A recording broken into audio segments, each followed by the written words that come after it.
Eu convido você a abrir comigo sua Bíblia na carta de Paulo aos Filipenses, capítulo 3, verso 12 a 16. Agradeço o pastor Novelo por ter nos convidado para esta festa maravilhosa nesta casa. Pastor Paulo, surpresa agradável, amigo muito querido, obreiro Paulo também que o acompanha.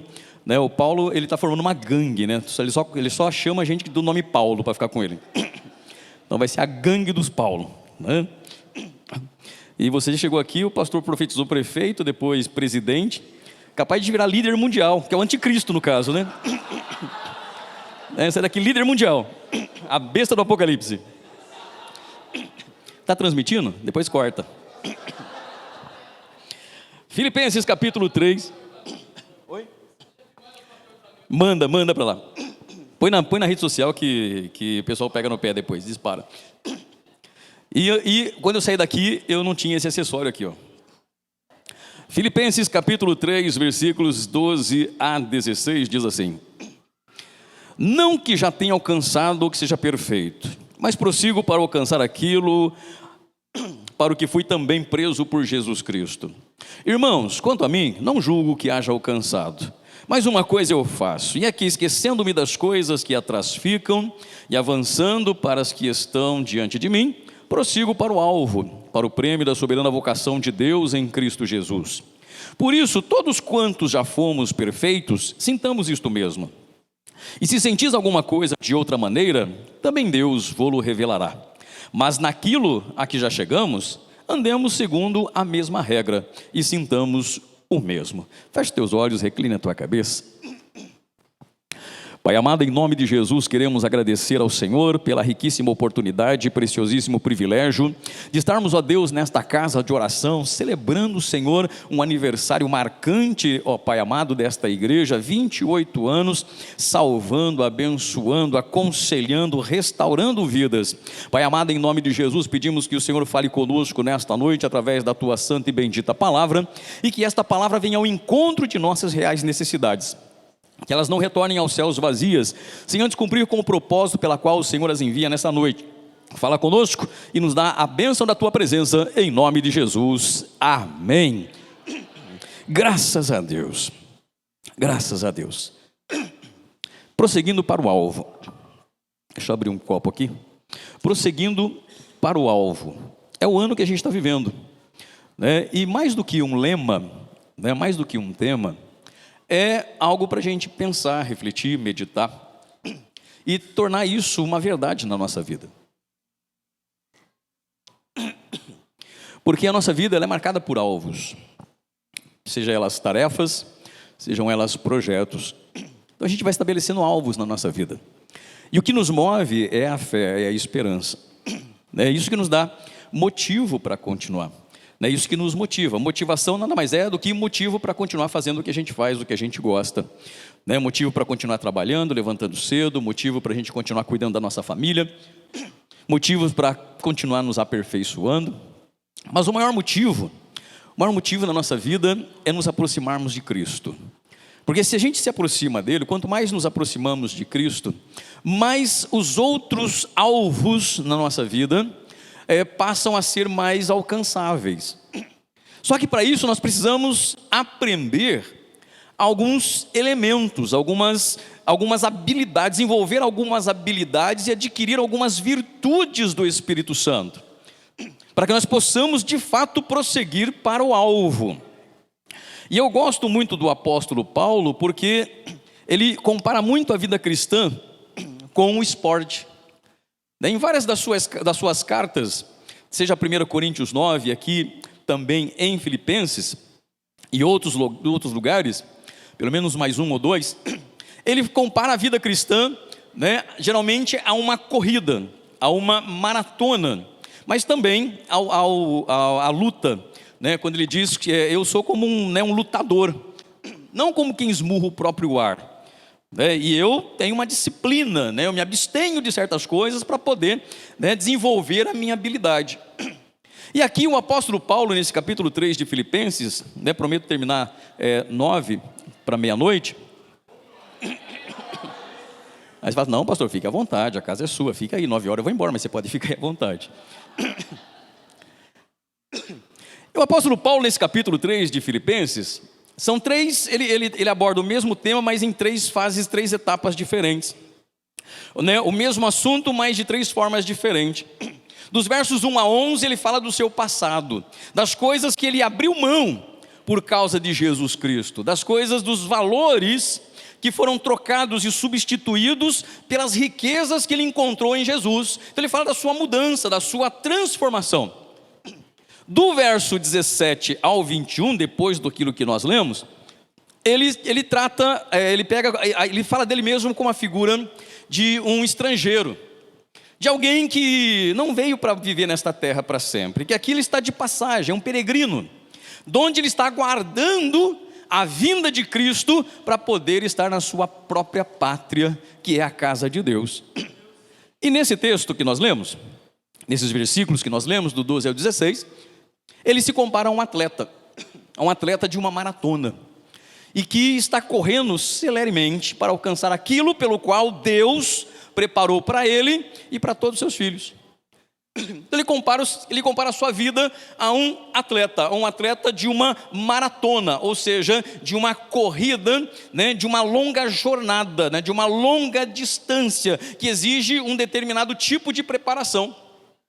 E para isso ele vai apresentando alguns elementos, algumas virtudes, alguns hábitos que nós precisamos aprender e apreender para que possamos atingir os alvos que Deus tem estabelecido para as nossas vidas. Amém? Primeiro elemento, primeira virtude, primeiro hábito, né? Nós temos que desenvolver um sentimento ou um espírito de insatisfação contínua. Ah, pastor, mas isso, olha, faz muito tempo, viu, que eu estou insatisfeito com a vida, insatisfeito com o mundo, insatisfeito com o casamento, e eu quero que tudo exploda. Não é esse tipo de insatisfação, né? Não é nada disso, né? É aquela insatisfação no sentido de não acomodação, né? De se sentir incomodado. Eu tenho o hábito de dizer, eu costumo dizer na igreja, que a igreja não é um local para a gente se sentir bem. A igreja é um local para a gente se sentir incomodado, desafiado, de ouvir coisas que nos tiram da zona de conforto, né? Que nos deixa inquietos, que desperta em nós o desejo de fazer alguma coisa, de querer mudar algo em nós, melhorar algo em nós que a gente não gosta. Porque é gostoso ouvir elogios. É gostoso ouvir elogios. E é bom, principalmente se é verdade, né? Se for verdade. É porque hoje em dia fica meio difícil saber, né? Mas, se for verdadeiro, é gostoso ouvir elogios. Mas, nós brasileiros temos uma dificuldade em de dizer coisa para as pessoas com medo de magoá-las. E isso tem contaminado a igreja de certa forma. Porque às vezes um líder, um pastor, ele tem receio de dizer certas coisas, porque vai dizer assim, as pessoas vão se magoar, vão embora, vão para outra igreja, né? Vão se sentir às vezes ofendidas, machucadas, né? Enfim, coisas do tipo. Mas nós precisamos ser, né, incomodados, inconformados. O apóstolo Paulo era uma pessoa inconformada, porque ele vai dizer, não julgo que tenha alcançado. Não julgo que eu tenha ainda alcançado. Eu ainda não estou com a faixa de campeão. Eu ainda não estou com o troféu na minha mão. Eu estou como todo mundo. Eu estou na correria. Eu estou na carreira que a mim e a vocês foi proposta. Então eu não me acomodo. Eu não fico satisfeito com as minhas conquistas até aqui, porque a corrida ainda não acabou.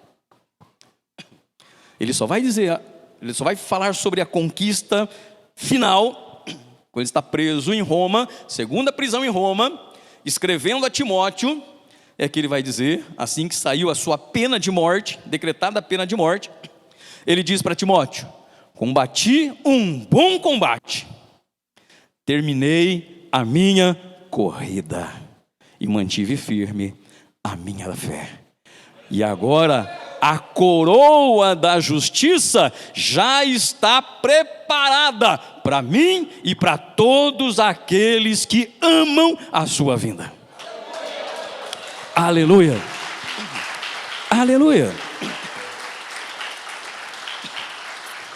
Então, quando é que acaba a nossa corrida? No leito de morte.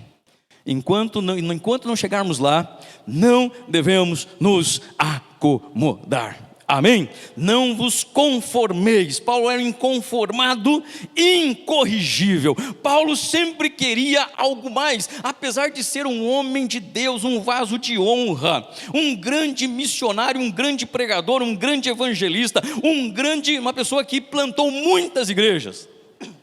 Não era um homem que se vangloriava dos seus feitos. Ele dizia: se eu tenho que me vangloriar de alguma coisa, eu me vanglorio nas minhas fraquezas, porque é nelas que Deus me fortalece. É quando eu reconheço as minhas faltas, as minhas fraquezas, as minhas falhas, os meus pontos fracos, é quando eu os reconheço que Deus pode agir, que Deus opera. A palavra perfeito na Bíblia às vezes é um pouquinho mal compreendida, né? Porque a gente tem uma ideia de perfeição, né? De uma coisa que seja completa, plena e acabada, que não precisa de nenhum retoque. E a gente fala assim: mas como é que eu posso ser perfeito se o ser humano não é? Está longe disso. Mas a palavra perfeito vem do grego teleios. Teleios tem a ideia de você chegar ao fim, é a ideia mesmo de uma corrida. De você chegar no pódio, de você conseguir vencer uma prova, um desafio. Então, essa é a ideia de você cumprir com êxito uma finalidade. A perfeição não é algo pleno e acabado num momento de uma vez por toda. São pequenas ações e atitudes feitas e executadas com esmero, com zelo e para a glória de Deus. É quando você faz algo e aquele algo sai acabado, sai perfeito, cumpriu com o propósito. Por exemplo, o louvor. Quando você ouve um louvor e aquele louvor causa em você um sentimento, seja de quebrantamento, se as músicas escolhidas foram direcionadas para isso, ou foram de alegria, se as músicas selecionadas foram escolhidas para isso, e isso causou em você essa alegria, ou esse quebrantamento, foi perfeito, cumpriu com o seu propósito. E eu fiquei feliz de ver o Juninho, porque quando eu saí daqui ele era adolescente, tinha 13 aninhos, está com 28 para 29, era um garotinho. Ele tinha metade do tamanho que ele tem. Ele dobrou de tamanho nesse tempo que mas fiquei muito feliz, muito talentoso, e canta bem, muito bem. Segunda coisa, a gente vai pregar na igreja dos outros. Na minha igreja eu prego 30, 35 minutos. Na igreja dos outros eles dão 40. Eu falo: não, eu vou acabar antes. Eu prego 50. Mas eu vou tentar não fazer isso aqui não, Segundo elemento que o apóstolo Paulo nos apresenta para alcançarmos os nossos alvos: dedicação. Dedicação. O apóstolo Paulo diz: uma coisa eu faço. Não são duas, nem três, nem quatro. Uma coisa eu faço. Paulo tinha foco. Paulo não se distraía com muitos objetivos ao mesmo tempo, com muitos alvos ao mesmo tempo, com muita coisa ao mesmo tempo.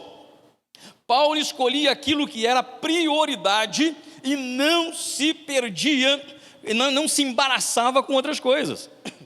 Ele tinha foco, coisa que hoje é difícil. Nos dias de hoje é muito complicado você ter foco. Por quê? Porque a gente vive com a mente cheia de coisas. São muitas coisas que nos preocupam ao mesmo tempo. A doença do século hoje é a ansiedade, a crise de ansiedade. O termo para ansiedade é SPA, que é síndrome do pensamento acelerado. Síndrome do pensamento acelerado. Que a gente pensa muita coisa ao mesmo tempo. E aí quando a gente fala assim: agora estou perdido, não sei o que eu faço, é um monte de coisa, é um monte de problema, é um monte de não sei o que, é muita coisa para resolver, e eu não consigo resolver nada. E aí bate a ansiedade. Isso é ansiedade, Síndrome do pensamento acelerado, que a gente perde sono, não consegue dormir, porque fica pensando, um monte de coisa ao mesmo tempo, e a gente não tem foco, a gente não consegue solucionar, a gente não consegue resolver. Paulo diz: é uma coisa que eu faço. Uma coisa eu faço, né? Eu sou dedicado exclusivamente a uma coisa. Irmãos, quando o Senhor Jesus falou sobre a palavra de Deus, comparando a palavra de Deus a uma semente, né, na excelente parábola do semeador, ele diz que o semeador saiu a semear a semente, um pouco de semente cai na beira do caminho, na terra batida, as aves comem, um pouco cai nas pedras, até chega a nascer, mas como não tem raiz profunda, né, ela seca. Outras caem no meio dos espinhos, mas os espinhos vão crescendo e vão sufocando, e ela não consegue frutificar. Ela pode até florescer, mas não frutifica. Mas tem aquela que cai na terra boa, e essa produz bastante, né? Uma produz 100, outra 30 e outra 60. E depois ele explica a parábola. E a semente que cai no meio dos espinhos fala justamente sobre isso, sobre as distrações da vida, né? Quem leva a semente leva o evangelho. O semeador é aquele que leva o evangelho. O evangelho é a boa semente, a semente é boa. A semente, ela é sempre boa. Vai depender do solo onde ela cai, se ela vai produzir ou não, se ela vai vingar ou não. E a que cai no meio dos espinhos, Jesus diz assim, aquela que cai no meio dos espinhos, a mensagem do evangelho de salvação que cai no meio dos espinhos, é aquela pessoa que recebe de bom grado. Ela acredita a princípio naquilo. Ela aceita aquilo, ela se alegra com aquela mensagem. Ela quer sinceramente viver de acordo com ela. Mas os espinhos, que são as preocupações do dia a dia, vão sufocando a semente, e a pessoa não consegue produzir frutos e ela morre. E hoje nós estamos vivendo, isso é um problema hoje. Uma série de problemas. O envolvimento com muitas coisas ao mesmo tempo. E o pior, muitas dessas preocupações nós criamos, nós inventamos. Dizem que 80% das nossas ansiedades, né, a maior ansiedade é a preocupação com o futuro, com as coisas do futuro. Então a gente já imagina o pior, né, que vai acontecer, e isso causa ansiedade. 80% das nossas preocupações e ansiedades não vão se cumprir. Isso quem diz são os americanos nos testes que eles fazem. 80% das minhas e das suas preocupações e ansiedades não vão se cumprir. É um gasto de energia e de sentimentos à toa, né? À toa. Por isso que Jesus fala da fé. Por isso que Jesus fala, por que vocês se preocupam com o que comer, o que beber, o que se vestir?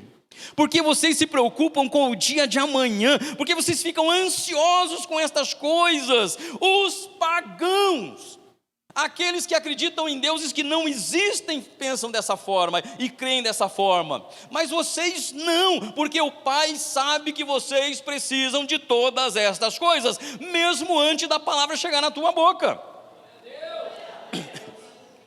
Pastor, então qual é o melhor remédio contra a ansiedade? Fé. A fé é o maior e principal antídoto contra a ansiedade. Amém. Tome posse mesmo disso. E você vai ver Deus curar a sua alma, o seu coração, tranquilizar o seu coração, para você gastar energia com aquilo que está de fato, né, no seu controle. Não adianta preocupar com aquilo que não está no nosso controle, até porque não sabemos se elas de fato vão acontecer. Terceiro elemento, terceira virtude, ou terceira característica que a gente tem que adquirir: direção. Direção. Quando Deus tirou o povo do Egito para levá-los para o deserto até a terra prometida, Deus deu a eles direção. Precisamos ter direção. Quando o povo começou a olhar para trás, deu tudo errado. Deu tudo errado. O apóstolo Paulo diz assim, uma coisa eu faço, e essa coisa é dividida em duas, para eu saber que direção tem que tomar, para ter pelo menos um norte, um GPS confiável. Primeiro, esquecendo-me das coisas que para trás ficam. Ai, meu passado, minha história. Hoje eu sofro porque há 20 anos atrás aconteceu isso. porque há tantos anos atrás, meu pai, minha mãe ou alguma coisa, enfim, e é por isso que eu estou... Não é. Não é. Deixa o passado para trás. Uma das metáforas mais interessantes que eu já vi foi do Mário Sérgio Cortella, sobre o passado, né, e o presente. Ele comparou a um carro, a um automóvel. Ele diz o seguinte sobre o carro. O carro tem o para-brisa, que toma toda a parte dianteira do carro. Toda a parte dianteira do carro. Né? E eles têm que ser dispostos de uma forma que você tenha a maior amplitude visual possível. Enquanto que o espelho retrovisor é pequenininho. Né? É pequenininho. Por quê? Porque você não vai dirigir olhando para o retrovisor. Você vai dirigir olhando para o para-brisa. O retrovisor é só referência. O meu e o seu passado na nossa vida é só uma referência. São experiências na nossa vida que nos constituem. Eu só dou uma olhadinha no passado para ver o que eu errei e o que eu acertei, para poder reproduzir no meu presente. Mas eu tenho que olhar para frente, esquecendo-me das coisas que para trás ficam. Eu vou avançando para aquelas que estão diante de mim. Prossigo para o alvo. Para avançar, eu preciso deixar o passado para trás. Não dá para voltar o relógio. Não dá para ficar pensando, se eu pudesse voltar, mudava tal decisão. Se eu pudesse voltar, eu não tinha casado com essa pessoa. Casou. Olha para frente. Não adianta olhar para o retrovisor. Casou, já era. Agora daqui para frente. Né? É daqui para frente. Vai aprendendo. Vai aprendendo a lidar. Lá na igreja, eu já disse e diminuiu. Pastor, não sei se o pastor Paulo faz ou novelo, fica uma dica. Eu proibi as pessoas, casais, um dos cônjuges me procurar para reclamar do cônjuge. Né? Por quê? Porque eu sou pastor desde 99. Desde 99 que eu sou pastor. Eu nunca tinha ouvido um dos cônjuges me procurar e dizer o seguinte: pastor, eu estou com um problema no meu casamento e eu desconfio que o problema sou eu. Nunca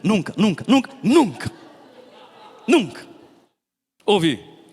Pastor, eu acho que eu não entendo, eu não consigo entender minha esposa, né? As coisas vêm mudando, eu acho que eu não estou conseguindo. Pastor, eu não estou conseguindo entender meu marido, né? Eu acho que, né, a gente foi meio que se distanciando com o tempo, e eu acho que eu não estou conseguindo, né, novamente me aproximar dele. Eu acho que o problema sou eu. Nunca ouvi isso, meu Deus do céu.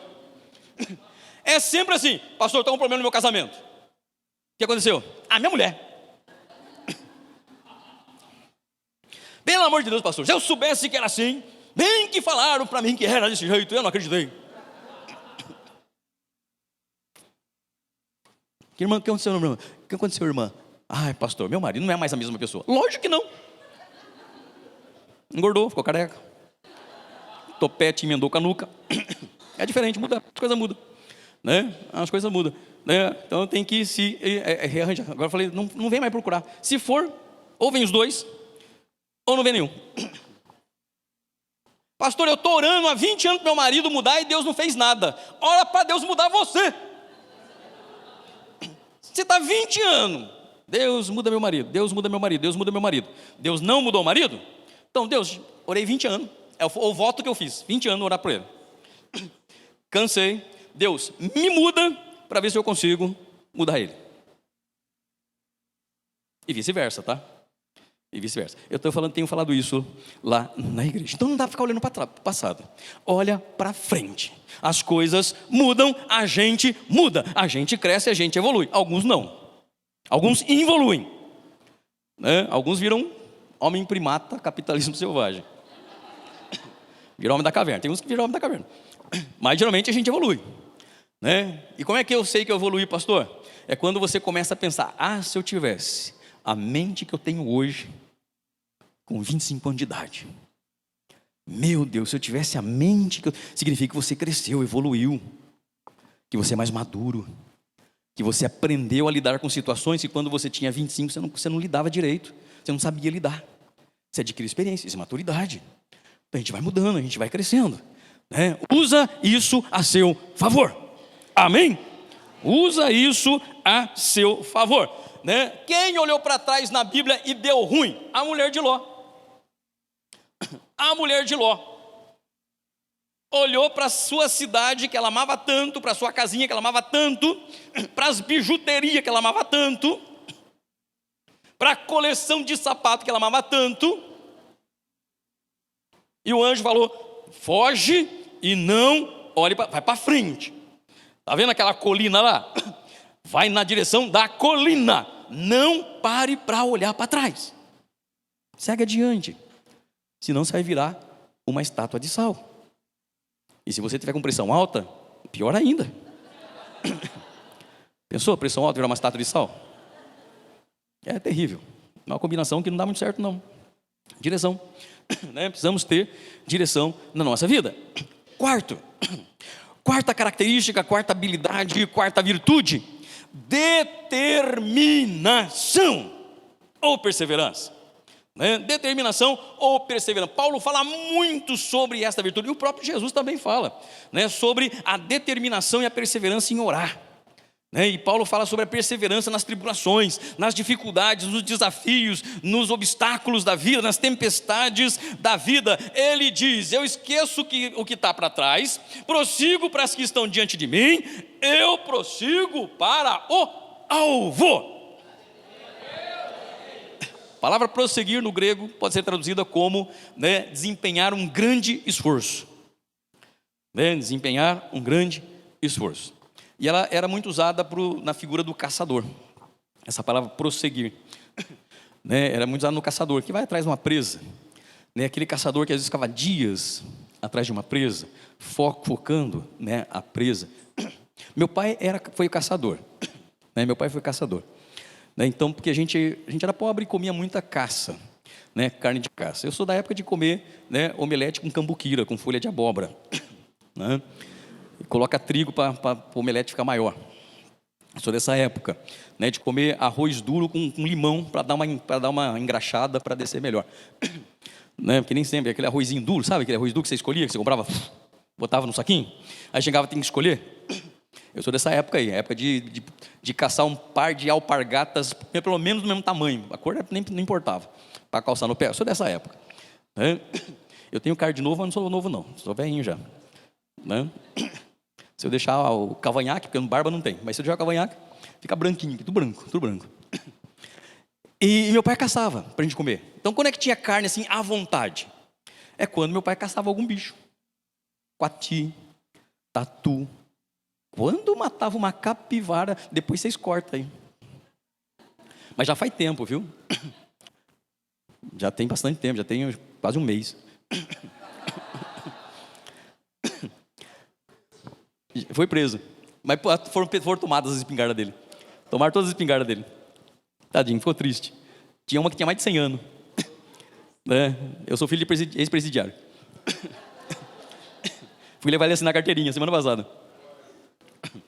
Ele falou: nossa, o pessoal aqui é educado, né? Eu falei: pai, graças a Deus. É lá na cadeia que não é. E então a gente comia carne de caça, né? E às vezes eu ia com meu pai caçar. E o que eu mais gostava de caçar era ave, né? Era ave. Por quê? Porque era assim, para caçar ave, né? Então meu pai não ia. Às vezes ele pegava com espingarda, mas geralmente ele gostava de caçar com covo, que é uma armadilha que ele mesmo fazia. Armação de ferro, com tela, e a entrada tinha os arames, né? Então você ia num lugar, desmatava fazia uma clareira em algum lugar, ia lá, colocava, né, milho triturado lá, aquilo era. Botava milho triturado e ia embora. Quando eu vi isso pela primeira vez, eu achei muito estranho. Falei: meu pai dando comida para os bichos. Acho que se converteu. Fez até um lugarzinho limpinho para eles comer. Faltou só colocar uma toalha. Colocou. Vamos embora. Eu não questionava meu pai nunca. Eu tinha medo. Então eu só observava. Aí voltava no outro dia, limpava um pouquinho, tinha um monte de pé de passarinho, de pegada, sem comida, ia lá e colocava um pouquinho e ia embora. Falei: eita. E meu pai fez isso vários dias. Aí um dia ele pegou essa armação, parecia um viveiro, né? Aí foi lá, limpou, pôs a comida e botou o couvo. Aí falou: amanhã a gente volta.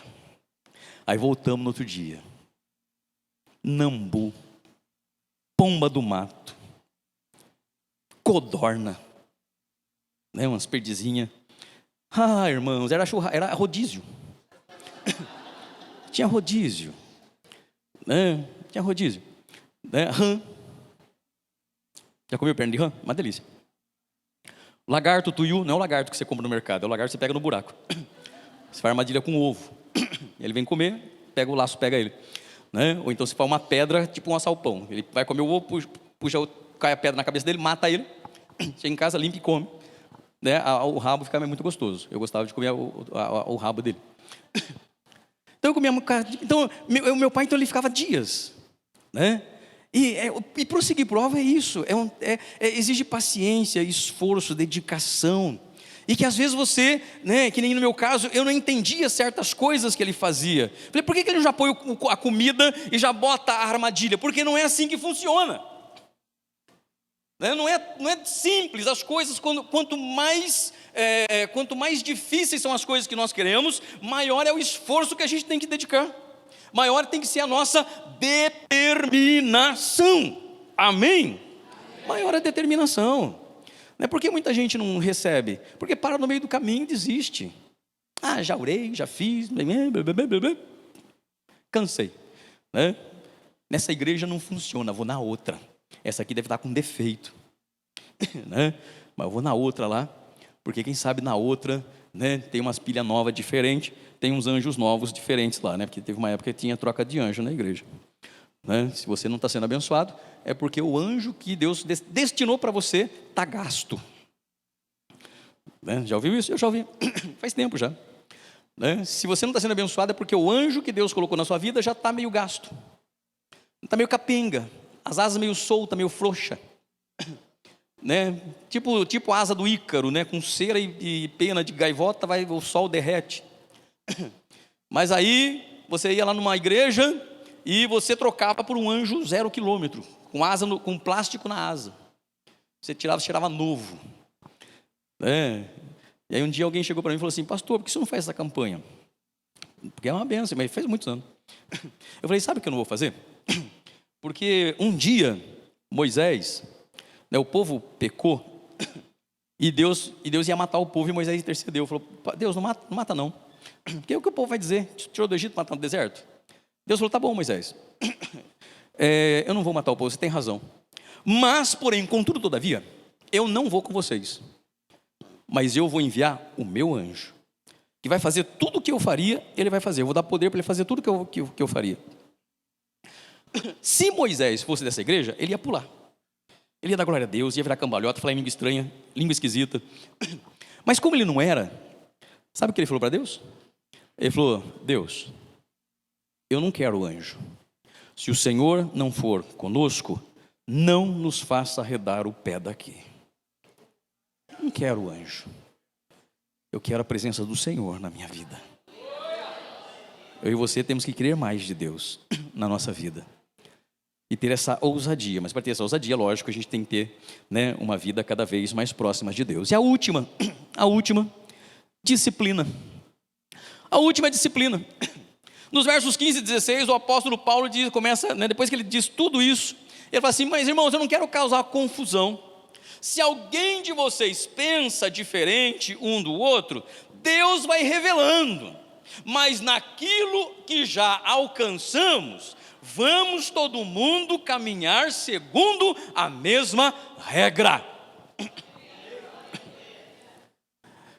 Irmãos, esse jogo, essa corrida tem regra. Não é correr desembestado, como Paulo diz em 1 Coríntios 9, 24 a 27. Quem corre no estádio não sai correndo desembestado, sem direção, sem rumo, sem ele nem beira. Sabe para onde? Sabe o percurso, né? Sai para onde está vindo. Se desvencilha de todo o peso, toda a carga, todo embaraço, né? E de muita coisa se abstém. Tem disciplina, tem regra. Se eu quero alcançar o alvo, eu tenho que ter disciplina e seguir, andar conforme a regra, ser obediente.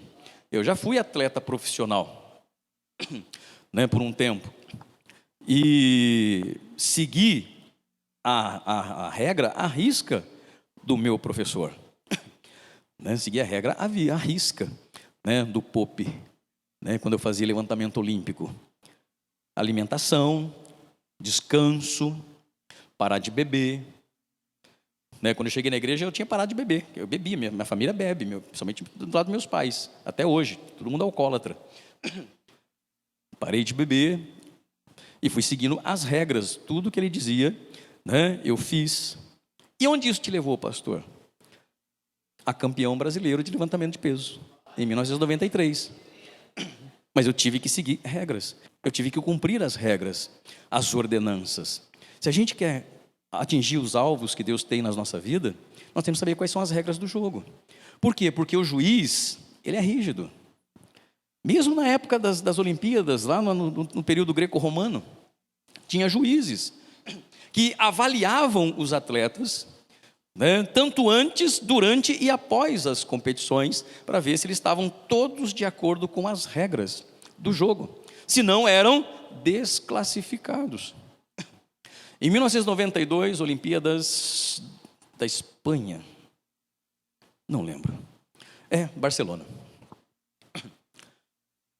Olimpíadas da Barcelona, 1992. O maior nome da época era um atleta de atletismo norte-americano, Ben Johnson. Ele já veio como o grande nome, né? Porque na época era o grande atleta, né, do atletismo, da corrida. Estava ganhando tudo, e essa Olimpíada seria a Olimpíada dele. E como foi? Ganhou todas as provas que ele participou e tinha sido, na época, o maior medalhista até então. Ben Johnson, louvado, passado em tudo quanto é canal esportivo. Porém, contudo, todavia, pouco depois das Olimpíadas, já terminadas, bomba. Ben Johnson foi pego no antidoping. Quebrou as regras. Resultado: perdeu de 92 para trás todos os títulos até então conquistados e só poderia voltar nas Olimpíadas depois, se não me engano, de 2, 3 anos. Nunca mais voltou. Nunca mais voltou. Por quê? Porque a regra era clara. Ele foi desqualificado. Irmãos, nós também temos um juiz sobre nós, Jesus Cristo. Justo. Ele é chamado de Jesus Cristo justo. Se eu tenho alvos na minha vida e eu quero atingi-los, eu preciso conhecer as regras do jogo. Obediência gera bênção. Amém?